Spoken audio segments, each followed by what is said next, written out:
अभी न पूछो हमसे मंजिल कहाँ है। अभी न पूछो हमसे मंजिल कहाँ है।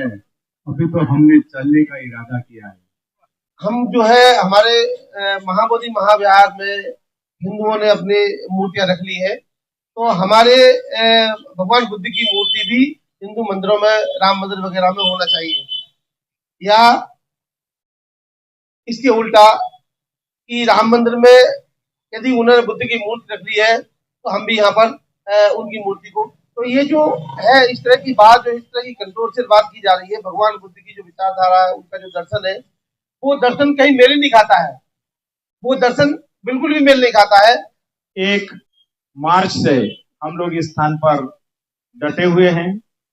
सरकार में, केंद्र सरकार में चारों ओर ये चर्चा हो रही है।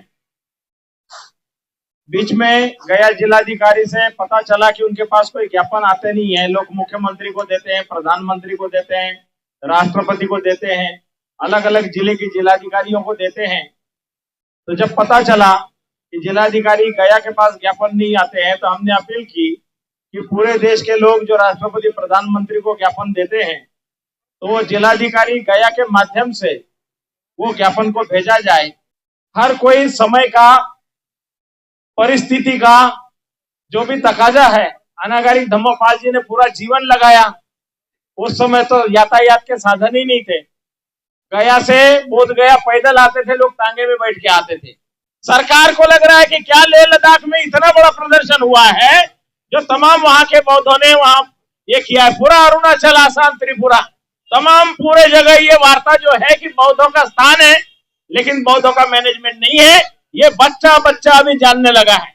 और जो लोग बौद्ध नहीं है उनको भी समझ में आया है। जो विधायक है, जो पूर्व विधायक है, वो तमाम जान रहे हैं कि इस कानून की वजह से, ये बोधगया टेम्पल एक्ट की वजह से हिंदू बौद्ध में झगड़ा है। भारत का संविधान लागू नहीं है, नाम के लिए है। अगर ये पुराना कानून खत्म हो जाता है तो ये भेदभाव खत्म हो जाएगा हिंदू बुद्धिस्ट के नाम पर। जो महाबोधि विहार का जो भी प्रधान बनाना है, महाबोधि विहार का जो प्रमुख रहता है, वो हिंदू ही होना चाहिए, क्योंकि गया के विष्णुपद का मंदिर का भी वो प्रमुख रहता है। तो ये भेदभाव तमाम ये डेमोक्रेसी के ऊपर कलंक है, क्योंकि गया जिलाधिकारी मुस्लिम नहीं बन सकता, क्रिश्चियन नहीं बनता, ईसाई नहीं बनता, लिंगायत नहीं बनता, जैन नहीं बनता, पारसी नहीं बनता। माने इसका मतलब जो हमारे भारतीय संविधान के आर्टिकल 25 से 30 तक के जो धार्मिक अधिकारों का हनन ये बोधगया टेम्पल एक्ट कराता है 1949। इसलिए इसका खत्म होना जरूरी है। ये बौद्धों के साथ ही नहीं, तमाम मानवता के साथ ये अत्याचार है, भारतीय संविधान के खिलाफ है। इसलिए भारतीय संविधान के ऊपर एक कलंक है, बोधगया टेम्पल एक्ट 1949। इस कलंक को हटना ही होगा, और जब तक ये कलंक बना रहेगा तब तक देश के अंदर अशांति पैदा रहेगी। अभी न पूछो हमसे मंजिल कहाँ है। अभी न पूछो हमसे मंजिल कहाँ है। अभी तो हमने चलने का इरादा किया है। न हारे हैं, न हारेंगे कभी। ये किसी और से नहीं, खुद से किया है वादा। तो यही है जो जस्ट हम लोग शुरुआत ही किए हैं, फिर संकल्प से। जब तक बेटी एक्ट 1949 निरस्त नहीं होगा, तब तक हम लोग बैठे रहेंगे। और बौद्ध की सबसे पवित्र तीर्थस्थल में हमारे एक ही मांग है, पूरा पूरी कम्युनिटी में बौद्ध हो। हमारे बीच में डॉक्टर आनंद रक्षिता मध्य प्रदेश अशोकनगर से आए हैं समर्थन के लिए। इसी बड़े बड़े भंते सभी आ रहे हैं। इसी प्रकार से हमारे प्रज्ञा प्रभाकर बनते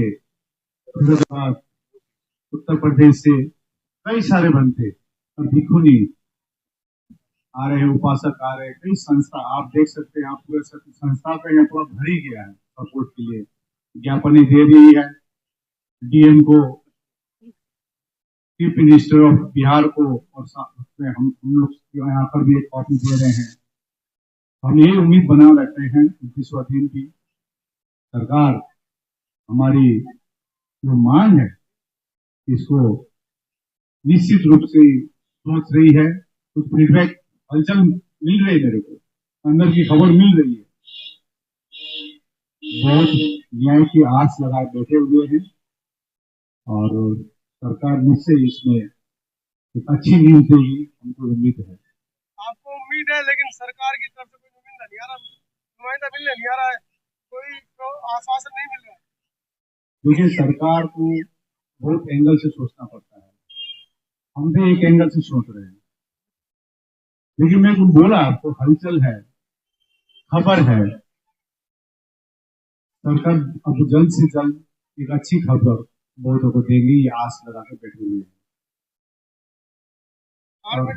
खबर मिलेगी BTH को निरस्त करने की, या आप लोगों को यहाँ से उठाकर किन्नूर भेजने की? देखिए, हम लोग तैयार हैं। आपको एक ही चीज बताऊं कि हमको मालूम है, यहाँ से उठाएगी तो हम कई जगह बैठ जाएंगे। हम तो चीफ मिनिस्टर के घर के पास में बैठने के लिए भी तैयार हैं, और जल्द आपको देखने में मिलेगी ये धरना।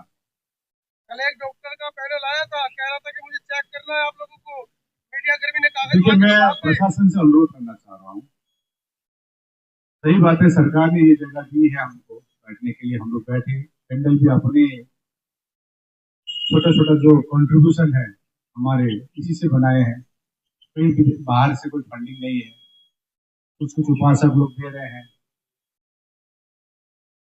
हालांकि सब व्यवस्था करनी पड़ी। देखिए, अभी सामने आप देखिए बैरिकेड लगा दिया हम लोग, क्योंकि अभी होली है, यहाँ पर हैप्पी होली भी लिखेंगे, क्योंकि देखिए ये भारत एक रंग बिरंग फूल का एक गुलदस्ता है, जो हम समझते हैं सभी को एक स्वतंत्रता है, तो कोई व्यवस्था नहीं है। तो सरकार प्रशासन से एक ही रिक्वेस्ट है, यदि आप हेल्थ चेकअप करने बात है तो रात को मत आइए। पिछली बार भी रात को आए थे, 12 बजे आया था, समझ तो 12 बजे रात को कोई इमरजेंसी ही जाते हैं। मैंने तो मेरा पिताजी को बहुत बार ले गया हूँ हॉस्पिटल में 12-1 बजे रात को, ऐसा अवस्था में आते हैं। अभी कल भी शायद रात को 8 बजे करीब आए थे, पर हम भिक्षुओं ने सीधे मना कर दिया। तो यदि सचमुच आपको चेक करना है तो दिन को आइए, आराम से चेक कर सकते हैं। Thank you. 12 अक्टूबर की अपील आप कर रहे थे, बुद्ध पूर्णिमा पे? अक्टूबर नहीं, मई। देखिए, 12 मई में तो ऑलरेडी हम लोग अपील कर चुके हैं कि पूरे भारत से यहाँ पर बौद्ध आए और बौद्ध पूर्णिमा यहाँ मनाए और अपनी मांग रखें। ये बड़ी आह्वान है। सब अपने अपने विहार में मनाते हैं प्रत्येक वर्ष। इस वर्ष जहां पर संघर्ष हो रही है, महाबोधि महाविहार, वहां पर आकर बुद्ध पूर्णिमा मनाए और हमारी उपस्थित दिखाए। धन्यवाद। कल दिल्ली में सैकड़ों संगठन आपके फेवर में प्रदर्शन कर रहे हैं जंतर मंतर पे। जी हाँ, कल जंतर मंतर में एक बड़ा प्रदर्शन है, जिसमें मैं भी जा रहा हूँ। मैं सुबह पहुंच रहा हूँ वहां पर। तो दिल्ली में बड़ी कार्यक्रम है महाबोधि महाविहार मुक्ति आंदोलन के लिए। तो लोग यहाँ नहीं आ सकते, कल बड़ी आप तो शायद रहेंगे वहां पर, कल बड़ी ऐलान होने वाली है, इंतजार कीजिए। तो मैं यहाँ बनते लोग आए हैं, बनते अशोक, तो इसी अनुरोध करता हूँ अपनी बात रखें।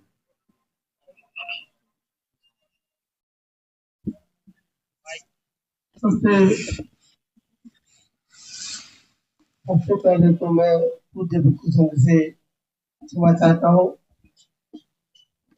मैंने बहुत पहले कहा था कि मैं इस आंदोलन में जरूर शामिल होऊंगा। तो अभी कल हमारा आना हुआ है बालाघाट से। बालाघाट में हमारे स्कूल चलते हैं बहुत सारे, तो उनकी मीटिंग रखी गई थी, इसीलिए जो है मुझे बालाघाट से होकर आना पड़ा, और बगैर विश्राम किए हम लोग सीधे यहाँ पर पहुंचे 900 किलोमीटर की यात्रा करके। मुझे भंते जी से मेरा प्रज्ञाशील भंते जी से मेरा बहुत पहले से टेलीफोनिक वार्ता होती रही है, लेकिन मैं इस आंदोलन की कुछ बातें जो हमारे पूज्य भिक्षु संघ ने कहा है या बाहर के या यहाँ के भिक्षुओं ने कहा है, उस पर थोड़ी सी बात रखूंगा।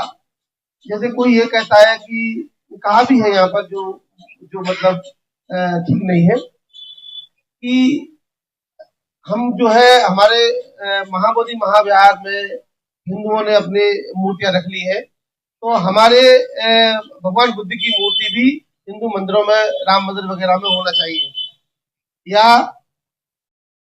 इसके उल्टा कि राम मंदिर में यदि उन्होंने बुद्ध की मूर्ति रख ली है तो हम भी यहाँ पर उनकी मूर्ति को तो ये जो है इस तरह की बात, जो इस तरह की कंट्रोवर्शियल बात की जा रही है, भगवान बुद्ध की जो विचारधारा है, उनका जो दर्शन है, वो दर्शन कहीं मेल ही नहीं खाता है।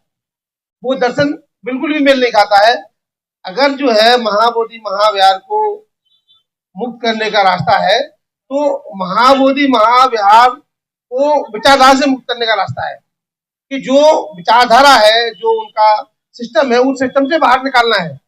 ऐसा नहीं कि हम उनको ये कहेंगे भगवान बुद्ध की मूर्ति हम वहां रखते। वो तो चाहते हैं, वो तो यही चाहते हैं कि बुद्ध की मूर्ति के अलाव करें, तो हम सब मंदिरों में बुद्ध की मूर्ति रखते हैं अपने हिंदू मंदिरों में, ताकि हम विष्णु का अवतार में घोषित कर सके। ये तो वो चाहते ही है। तो ये जो चीज है, इस चीज को आगे भी भिक्षु संघ से मेरा आग्रह रहेगा कि वो इस बात को ध्यान में रखे। इस बात को कहना ठीक नहीं है। हमको मुक्ति चाहिए विचारधारा से। हम दर्शन की बात करते हैं, सुख शांति का मार्ग है बुद्ध का मार्ग, तो सुख शांति के मार्ग की बात हम करते हैं। भारत का प्रधानमंत्री जब बाहर जाते हैं, कहीं बाहर जाते हैं, प्रधानमंत्री क्या कोई भी जाता है बाहर, तो तब सभी लोग ये कहते हैं कि हम बुद्ध की धरती से आए, बुद्ध की धरती से आए। तो अच्छा लगता है सुनने में, चलो भाई एक आप बुद्ध की धरती से आए, पर यहाँ पर वो काम भी तो होना चाहिए। जैसा वो कहते हैं वैसा काम भी होना चाहिए। तो उनकी कथनी तो कुछ और है और करनी कुछ और है। तो हमें कथनी और करनी में जो विभेद है, इस भेद को हम, इस भेद से हम सहमत नहीं है, बिल्कुल भी सहमत नहीं। तो हमारी ये सोच है कि किसी प्रकार से भी हम सब लोग मिलकर के यहाँ पर, क्योंकि मैं भी यहाँ आया हूँ आज, और मुझे शामिल होने की बहुत ज्यादा बेचैनी थी कि मैं कितना जल्दी वहां पहुंच जाऊं। तो ये निश्चित रूप से अभी बालाघाट से क्यों आया कि बालाघाट में कल प्रदर्शन था। कल कम से कम 2-3 हजार पुरुष और महिलाएं मिलकर के बहुत बड़ा जुलूस निकला कल, और उस जुलूस में मैं शामिल था। उस जुलूस को करने के बाद मैं यहाँ आया, और जो हमारी बात हुई वहां पर मैनेजमेंट से, जो हमारे कुछ मंत्री जी थे, उनसे बात हुई, तो उन्होंने कहा कि हम लोग यहाँ से 50 रामलेर बना करके जो है यहाँ से हम जो है एक बस यहाँ से ले जाने का इंतजाम हमारा हो रहा है। तो एक अच्छी खबर है ये, और ये खबर जो है मतलब मैंने कहा मैं आप तक पहुंचाऊं इस बात को कि वो तैयारी कर रहे हैं उसके लिए। और ये जो आपका 12 मई का जो प्रोग्राम है, 12 मई का है ना, 12 मई का, तो 12 मई का, और अभी तो वहां से आ रहे हैं उपासक, अभी तो वहाँ उनकी तैयारी चल रही है यहाँ पर आने की। तो देखिए वो किस तरह से यहाँ पर आते हैं, क्योंकि बालाघाट में बड़ा उत्साह है और पूरे देश में उत्साह देखने को मिल रहा है। मैं जहाँ जहाँ मेरा मतलब जो मैं सोशल मीडिया से जुड़ा हूँ, तो मैं महसूस कर रहा हूँ कि उत्साह लोगों में है। बस कुछ भी अगर तो हम बैठ के बात करेंगे, उसके लिए हमारी अंदर की बात तो अंदर ही होना चाहिए। तो हम बैठ के बात करेंगे और इसका अच्छा प्लान बनाएंगे, और अच्छे से इसको कैसे हम सफल कर सकते हैं, इसको सफलता के तरफ कैसे ले जा सकते हैं, कि ताकि सफलता इसमें बार मिलना चाहिए। तो ये हमारी अपनी छोटी सी बात थी जो मुझे रखना थी। इसी के साथ मैं कुछ से क्षमा चाहता हूँ, और मैं अपनी बात को यहीं पर बताऊंगा क्योंकि कल घोषणा होगा दिल्ली में।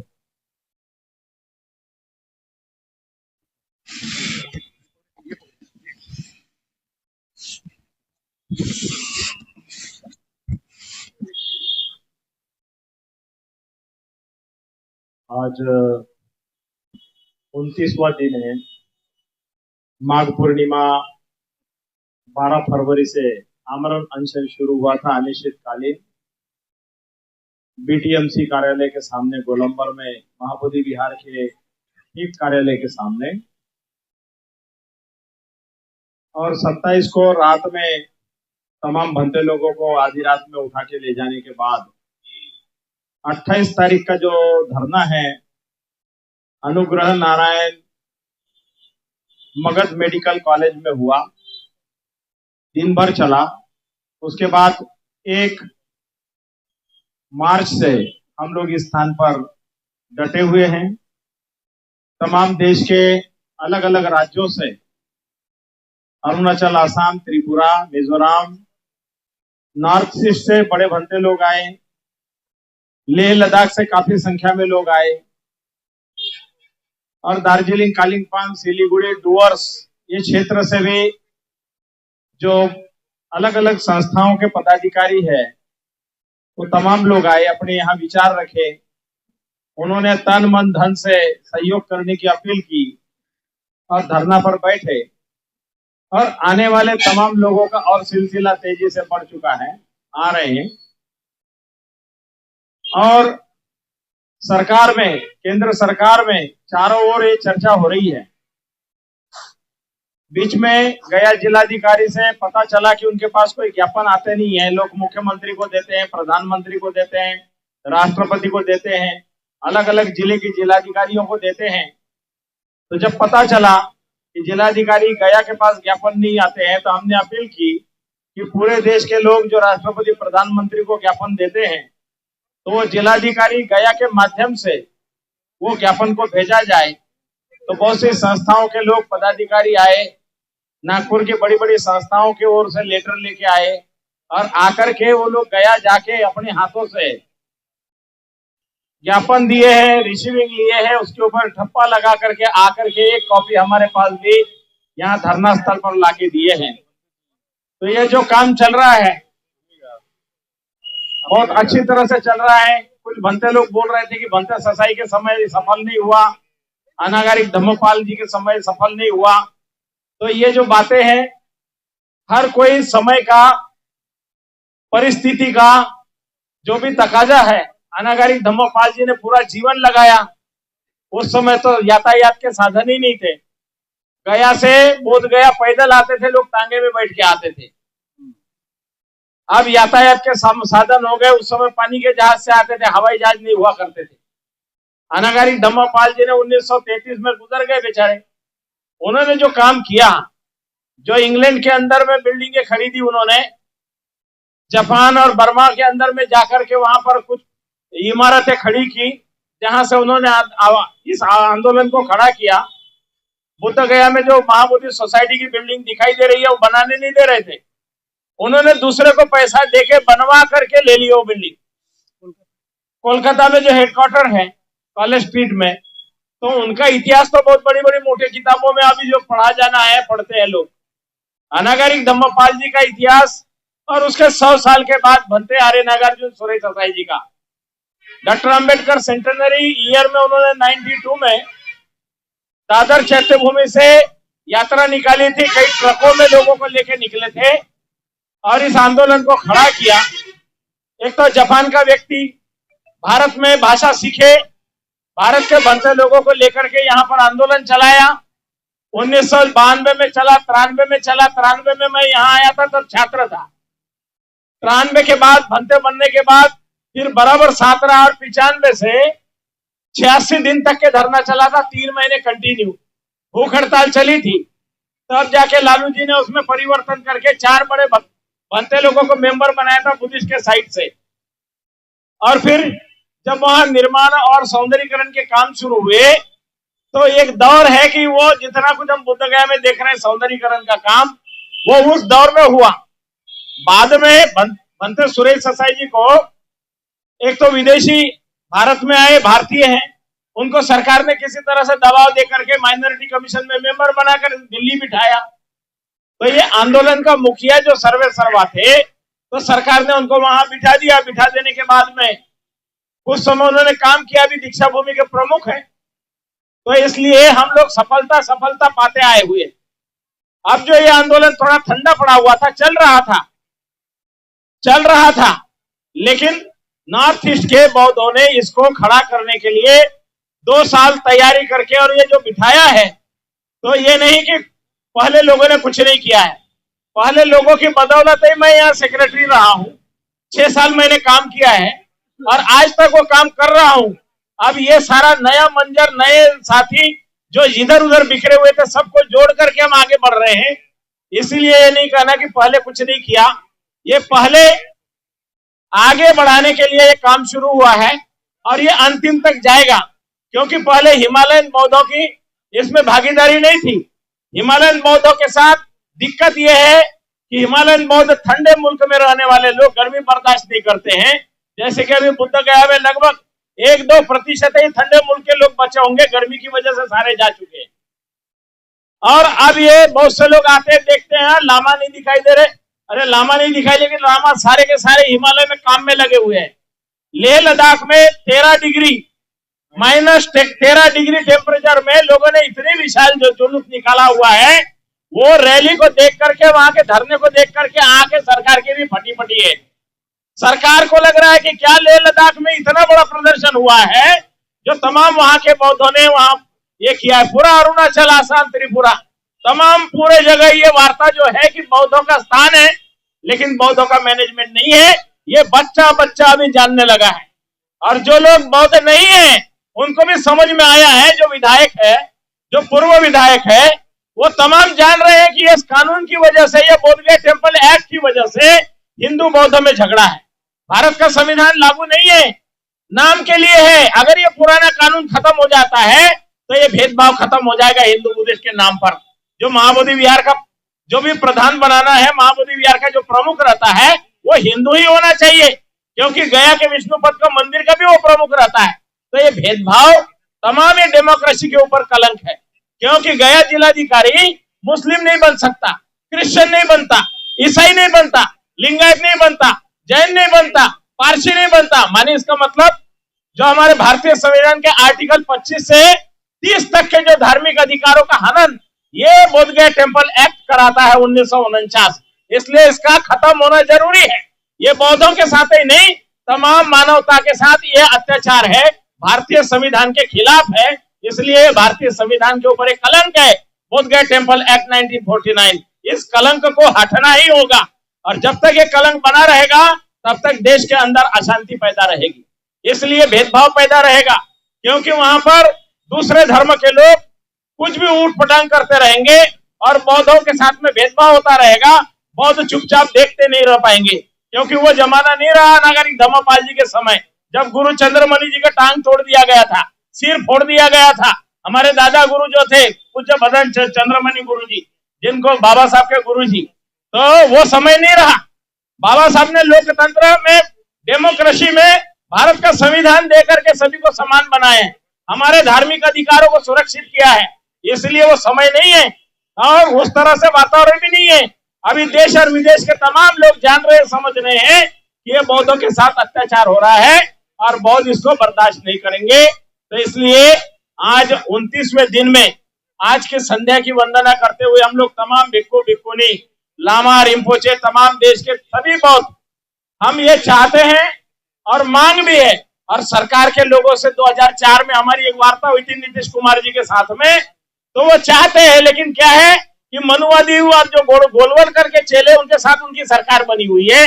इसीलिए वो जो है मुंह नहीं खोल रहे हैं, लेकिन खोलेंगे जरूर।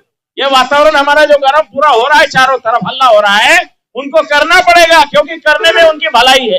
ये देश का हित उसी में है कि बोधगया टेम्पल एक्ट खत्म करने में। तो तमाम सरकार के लोग भी जितने भी है वो अब ज्यादा दमन नहीं कर सकते, बौद्धों के साथ भेदभाव नहीं कर सकते, बौद्धों के ऊपर अत्याचार नहीं कर सकते, और बौद्ध अब बर्दाश्त करने वाले भी नहीं है। तो अभी जो है ये कहाँ आरसी विवेक है क्या दिल्ली से?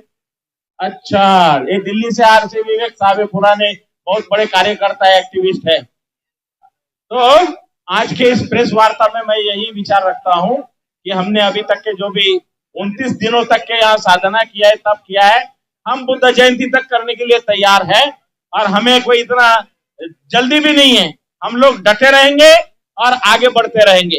भवतु सब्बा मंगलम, भवतु सब्बा मंगलम, भवतु सब्बा मंगलम।